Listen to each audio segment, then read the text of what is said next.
And welcome back. Our next guest is the regional spokesperson for the Jehovah's Witness, and he joins us to speak about the work that the organization is doing to support the tree community with their communities shared through language, a language initiative. You got to hear this. So please welcome to the show, Daniel Sideris. Daniel, welcome. Thank you so much. So good Nice to be see here. you. No, my pleasure. Yeah. I mean, we always see each other by way of, just maybe the internet or by a Zoom or one of the other platforms that we use. But now you're here in the studio in person, and I appreciate that. Thanks for coming in. We appreciate the opportunity. Yeah. Thanks so much, Dr. So Buck. what's going on? You always have some new initiatives going on. Tell us about one of them. We do. So the Bible has a message of comfort and hope. And as Jehovah's Witnesses try to spread that message, we don't want to leave anyone out. Yeah. So for the first time ever in the United States, we have this special initiative to reach out to the tree-speaking community here in Greater New York. Now, by way of a little bit of background, as many know, the tree language is spoken by millions of people in West Africa, especially in Ghana, and to a lesser extent in some neighboring countries. And here in the Greater New York area, there's significant numbers of people that speak Shwi. Throughout the city, New Jersey, Brooklyn, Queens, and especially right here in the Bronx. But this is what's behind it. For some people, they feel that spiritual things, because it involves so much of a person's heart and in addition to their mind, that can only be done best in what they consider to be the language of their heart. So many from this community, they're multilingual. They learn English in school.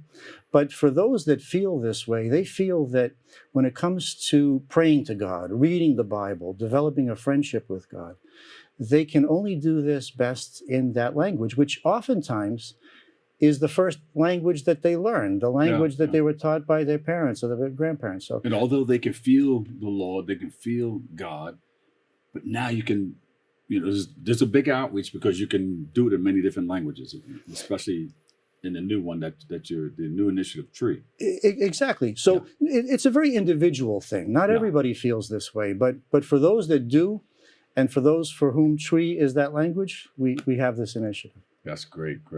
So when did we start initiating this new initiative? This has been years in the planning and in the making. And then finally, in this month of May, it's underway. So the first thing that was involved was planning all the different components of the outreach. So one component is we acquired and obtained about 70 mobile literature carts. And we stocked these with Bible-based literature in English and in Shwi on a variety of subjects that are the things that are most often of concern to people today.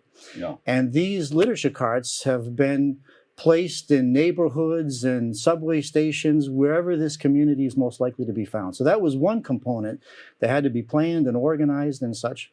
A second component of the outreach is volunteers are visiting the shops and the marketplaces where the community is most likely to be found, because everybody's so busy.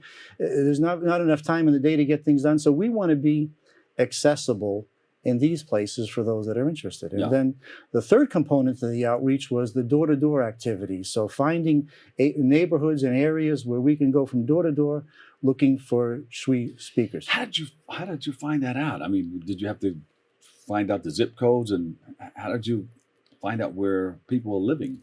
So there are a number of congregations of Jehovah's Witnesses in the area that are Tree-speaking congregations. All their activities, all their congregation meetings are in the Shwi language. So all these congregations are participating. So they're from the community. They know the community.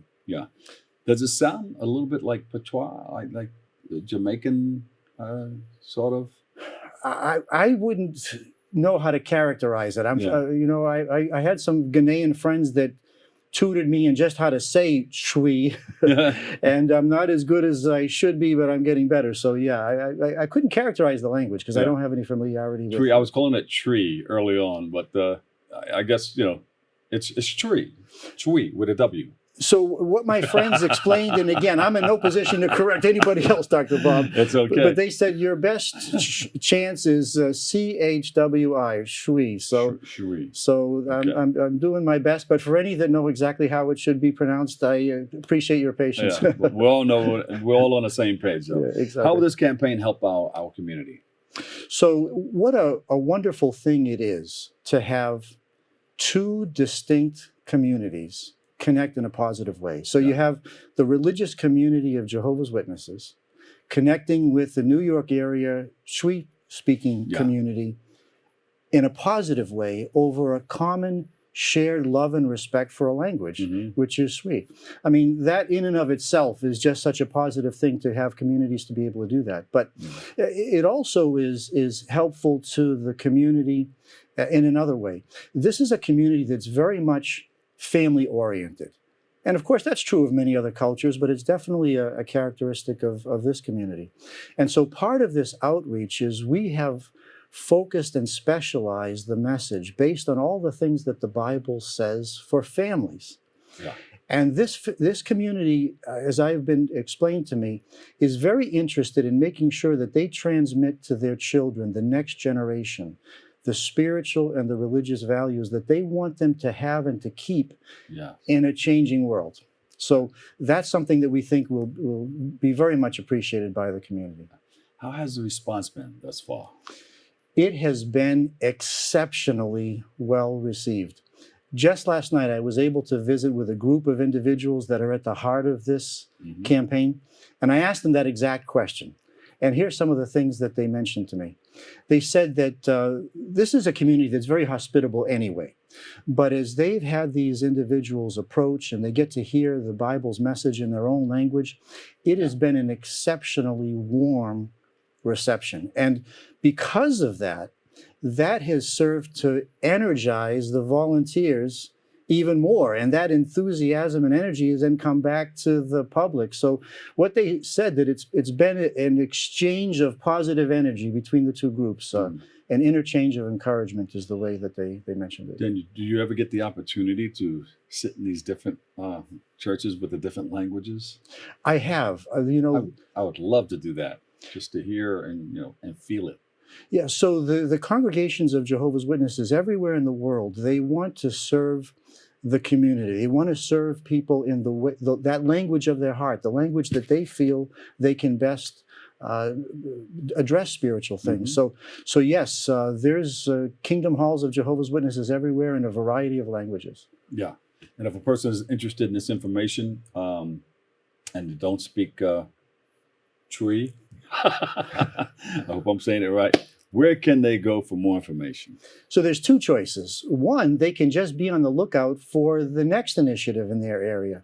There's actually 7 other initiatives like this that are either underway this month or that are going to be launched soon in the next 60 days in different parts of the country and in different languages. But the more immediate way is to visit our website, jw.org. And if I could make a specific suggestion, on the homepage of jw.org, not always, but typically every day or every couple of days, the lead article will match what's happening in the news cycle. So that whatever it is that we're living or we're experiencing at that moment, we can go to jw.org and we can see what the Bible has to say about why these things are happening, how we can cope with them now, and how we can have confidence in a better world soon. That's great. Anything else that's coming up that we need to know about? So probably the biggest thing next are our annual conventions. Oh, okay. These are going to be taking place in this area in Brooklyn, Queens, Jersey City, serving the whole community. Yeah. The theme is going to be exercise patience. It's something that all of us can benefit from by what the Bible's advice on cultivating patience in this world. Listen, thank you so much. Daniel Sideris, we appreciate you. Thank you so much, Dr. Bob. It's a pleasure to be here. You got it. Okay. All right, we'll have to take a quick break right here, but we'll come back. I've got a whole lot more. That's all coming your way next, right here on Open.